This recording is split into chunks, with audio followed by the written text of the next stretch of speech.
Assalamualaikum warahmatullahi wabarakatuh. Berjumpa lagi dengan Pak Bika, salam sayur Indonesia. Di kesempatan kali ini kita akan bercerita lagi tentang kisah-kisah inspiratif. Kali ini dari saudara kita yang ada di Jogja. Untuk namanya kita panggil saja Mbak Ani. Ini bukan nama asli. Terus dia itu awal mulanya hanya seorang pedagang daun pepaya. Kalau neng kene godong kates itu dibawa ke pasar wis ngono ae. Dan akhirnya dia belajar berjualan sayur dan beberapa perlengkapannya, hingga yang awalnya omsetnya cuma 300 rupiah ribu per hari, sekarang bisa sampai 3 juta per hari, bahkan lebih. Luar biasa. Bagaimana ceritanya? Simak terus videonya.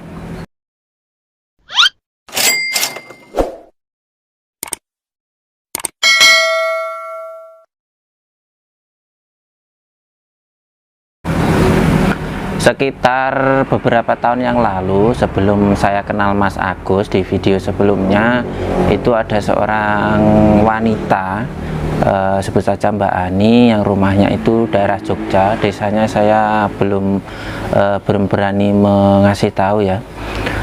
Dia pertama kenal saya dari media Facebook, dari sebuah grup gitu, karena kami sering berkomen-komen. Akhirnya dia juga bertanya lebih detail dan lanjut ke WA.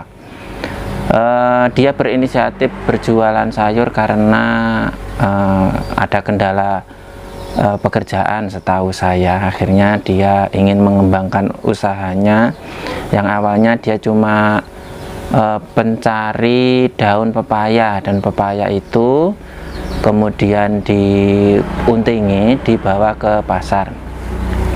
Kemudian ketika menghubungi saya itu dia tanya-tanya bagaimana proses jualan sayur itu, bagaimana seperti ini tahap-tahapnya, terlebih di masa-masa pemula itu apa yang harus dibutuhkan, terus kira-kira belanjanya bagaimana, di mana. Dan kebetulan ibu si Mbak Ani ini juga pedagang di pasar, tapi bukan sayur saja, tetapi juga campur seperti bumbon, berambang, bawang, dan lain-lain. Di awal jualan Mbak Ani modal 300.000, 600, kemudian omset pertama di hari pertama dia dapat 300, seperti itu, karena cuma masih pengenalan, itu hal yang wajar. Selanjutnya sisanya biasanya diikutkan ke dagangan ibunya. Kalau nggak gitu sebagian juga ambil dari ibunya yang sekira dia nggak pula. Dia kulak cuma sedikit-sedikit ya di pasar itu, seperti tempe itu juga kan saya sarankan kalau awal-awal Mbak jualan itu yang penting lengkap dulu, nggak harus banyak gitu, enggak. Dia konsepnya berbeda dengan kita, terlebih saya ya. Dia itu lebih ke arah seperti pedagang sayur keliling, tapi jualannya dia di rumah, tidak berjualan di pasar ataupun di kios, tidak. Awal mula dia berjualan di tepi jalan, mungkin sama rumahnya ya hanya gang saomah lah, di sebuah depan kios, tapi nggak di kiosnya, ada kios, kemudian teras, kemudian jalan. Awal jualan dia menggunakan 2 meja biasa kecil seperti ini, 2, kemudian di atasnya dikasih ya penutup meja lah. Di situ dia taruh sayur-sayuran, kemudian tempe, kemudian lauk-lauk, seperti itu. Karena dia juga sudah mempunyai kendaraan pick up ya, jadi lambat laun sebagian ditaruh di meja, sebagian ditaruh di pick up, jadi tidak diturunkan ke dasaran, tidak, cukup ditaruh di pick up. Kemudian setiap hari seperti itu. Kemudian perkembangannya itu dia selalu sharing kepada saya, ini gimana Mas, sisanya gimana, ini oh bisa dirawat Mbak, seperti dedaunan itu masih bisa dirawat. Tapi menurut saya Mbak Ani ini termasuk wanita yang luar biasa. Dia nggak begitu bergantung apa namanya ya, bergantung saran, ngeluh begini begitu, enggak. Dia terus berusaha, apa yang dia ada masalah, kemudian dia berusaha memecahkan sendiri. Jadi dia benar-benar menghubungi saya ketika benar-benar dia butuh solusi lah intinya. Kemudian berjalannya waktu, mulai banyak yang beli dari kanan kiri. Itu kan memang agak jauh, di depannya itu nggak ada rumah, depannya itu ya cuma, kalau di sini istilahnya tegalan ya, kemudian kios ngarepe aspal, kemudian seberang jalan itu ya lahan kosong lah. Kanan kiri mulai banyak yang beli, satu demi satu, banyak yang kembali. Akhirnya dia mulai mempunyai pelanggan lumayan banyak. Akhirnya dia mundur ke kios yang berada di belakang dia jualan itu. Tapi dia nggak masuk ke kios itu karena belum ada apa namanya ya, akad dengan pemilik kios. Dia cuma berdagang di terasnya. Kalau nggak salah dulu dia awal mula masuk musim puasa, dia tanya-tanya kepada saya, kira-kira dagangan apa ini yang laku di bulan-bulan puasa. Saya bilang biasanya kalau puasa itu kolak-kolakan Mbak, seperti cendol, kemudian lauk-lauk matang, kalau nggak gitu goreng-gorengan. Kemudian beberapa waktu dia update status di WA, kirim foto, dia goreng-goreng seperti itu loh, gorengan 500-an, kemudian cendol dawet dan lain-lain. Alhamdulillah itu rame, setiap hari itu laku, kadang dibantu oleh ibunya, kadang anaknya juga menemenin. Kalau yang laki-laki hanya mengantar setiap pagi untuk belanja, siangnya kerja sendiri. Berjalannya waktu, dagangan Mbak Ani semakin lengkap. Kemudian karena saya sudah loss lumayan agak lama, karena dia juga sibuk, itu sudah lancar. Mbak Ani saya hubungi, gimana Mbak ini kabarnya, dan alhamdulillah dia sudah bisa sewa kiosnya. Kios yang awalnya cuma di belakangnya itu dia disewa. Untuk biayanya saya nggak tanya, tapi untuk dagangannya alhamdulillah mulai lengkap, mulai dari beras, kemudian bahan-bahan pokok lainnya, minyak, terus ditambah juga kentang-kentang, sayur.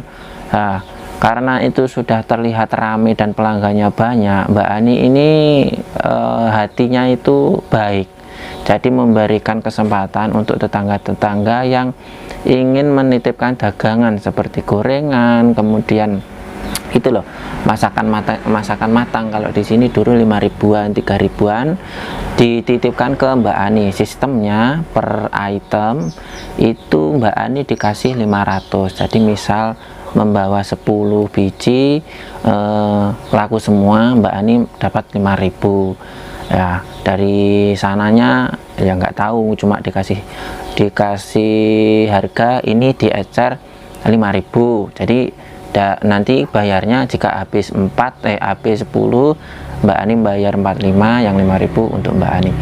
Seperti itu terus menerus, dan akhirnya lambat laun semakin banyak, semakin rame. Akhirnya Mbak Ani bisa beli timbangan itu loh, timbangan digital untuk menimbang telur dan lain-lain. Kiosnya pun semakin lengkap, ada freezer. Kemudian pokoknya sudah seperti toko-toko besar seperti biasanya lah di situ. Karena saya sudah lama sekali nggak connect ya, setelah Mbak Ani ini berhasil, yang awalnya cuma meja di tepi jalan sampai bisa menyewa kios di belakangnya dan diisi dagangan secara lengkap. Kemarin sekitar ya sudah agak lama ya, saya tanya gimana Mbak kabarnya untuk akhir-akhir ini berapa omsetnya. Alhamdulillah Mas, sekarang per hari 3 juta. Itu luar biasa ya, satu hari 3 juta untuk kios di rumah saja, tidak harus pergi ke pasar mengusungi dagangan dan lain-lain, enggak, cukup di rumah saja. Yang awalnya per hari itu hanya 300 omset, ini bukan pendapatan bersih, omset 300, sekarang bisa mendapatkan 3 jutaan per hari. Terus saya tanya, kira-kira bersihnya berapa ya Mbak? Saya setiap hari menyisihkan 700.000 Mas per harinya. Wah, ini luar biasa ya untuk seorang wanita sudah mempunyai anak tanpa ya bisa dibilang tanpa merepotkan suami secara 100%, ya tetap butuh suami lah untuk belanja, karena Mbak Ani pada saat itu belum bisa menyetir mobil sendiri dan belanjanya itu lumayan jauh dari pasar induk. Biasanya berangkatnya sebelum subuh itu ya, untuk pagi dan tempe dan lain-lain, pokoknya selengkap semuanya. Terus Mbak Ani kemarin sempat menyinggung ingin buka kios lagi atau bangun kios di rumah, jadi nggak sewa lagi tapi membangun kios untuk diri sendirilah di rumah. Itu saya ya, walaupun akhir-akhir ini jarang sekali berhubungan komunikasi maksudnya, dengar berita itu ya sangat apa namanya ya, marem lah intinya.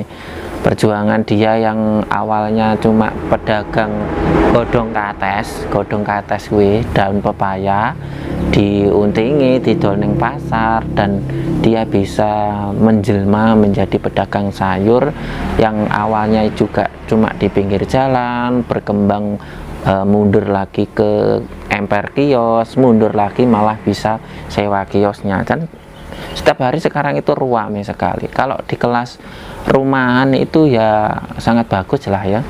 Wes, sementara cukup sekian cerita kita tentang Mbak Ani, karena ya saya singkat sesingkat-singkatnya ini ceritanya supaya nggak panjang kali lebar. Intinya seperti itu untuk teman-teman. Jangan pernah mengeluh, jangan pernah putus asa ketika memulai usaha apapun, harus yakin dari awal nanti progresnya bagaimana. Jika ada masalah pecahkan sendiri atau kita tanya kepada yang sudah berpengalaman. Tetap semangat bagi yang pemula, bisa contoh Mbak Ani ini yang awalnya cuma pedagang daun kates bisa beromset sampai 3 juta per hari, itu kan luar biasa. Cukup sekian, semoga menginspirasi. Salam sayur Indonesia.